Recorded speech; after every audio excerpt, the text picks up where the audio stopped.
Hello বন্ধুরা, তো এই ভিডিওতে আইএসএল এ বেশ কিছু ট্রান্সফার আপডেট আছে। তো ভিডিওটি সবাই শেষ অবধি দেখো।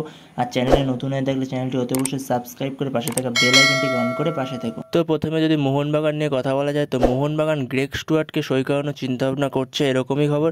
মোহনবাগান গ্রেগ স্টুয়ার্টকে সই করাতে চলেছে। খুবই ভালো একজন প্লেয়ার, সেটা সবাই আমরা জানি। সে এর আগে জামশেদপুর এফসি এবং মুম্বাই সিটি এফসিতে খেলে গেছে। সে যে 2.5 বছর খেলেছিল, 1 বছর জামশেদপুর এফসিতে, 1.5 বছর মুম্বাই সিটি এফসিতে যে খেলে গেছে, দারুণ খেলেছিল। তো মোহনবাগান যদি সই করায় তাকে, তো খুবই ভালো একটা সাইনিং হবে, কারণ তার এর আগে ইন্ডিয়াতে এবং আইএসএল এ খেলার অভিজ্ঞতা আছে এবং মোহনবাগান চ্যাম্পিয়ন্স লিগ 2 খেলবে। সেখানে কেমন টিম হতে পারে তারও অভিজ্ঞতা তার আছে, কারণ এর আগে সে মুম্বাই সিটি এফসির হয়ে চ্যাম্পিয়ন্স লিগ খেলেছে। তো দেখা যাক মোহনবাগান তাকে সই করায় কিনা গ্রেগ স্টুয়ার্টকে। তো অফিসিয়াল আপডেট আসলে তখন তোমাদের জানিয়ে দেবো এই বিষয়ে। যেটুক শোনা যাচ্ছে কথাবার্তা অনেক দূর অব্দি পৌঁছেছে।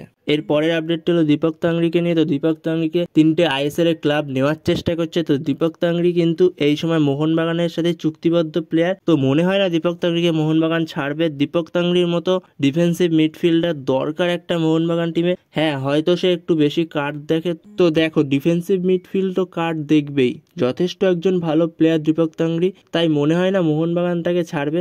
দেখা যাক, এ বিষয়ে যদি পরে কোনো আপডেট আসে তখন তোমাদের জানিয়ে দেবো। তো এর পরের আপডেট হলো জিকসান সিংকে নিয়ে। তো জিকসান সিং কেরালাতে প্রিসিজন প্র্যাকটিস করছে, কিন্তু জিকসান কেরালা ছাড়বে এবং কেরালাও জিকসানকে ছেড়ে দেবে। তো যেমনটা শোনা যাচ্ছে, জিকসান সিং ইস্টবেঙ্গলের সাথে কথাবার্তা অ্যাডভান্স স্টেজে হয়ে গেছে, এমনকি মনে হয় ডিল ডানও হয়ে গেছে।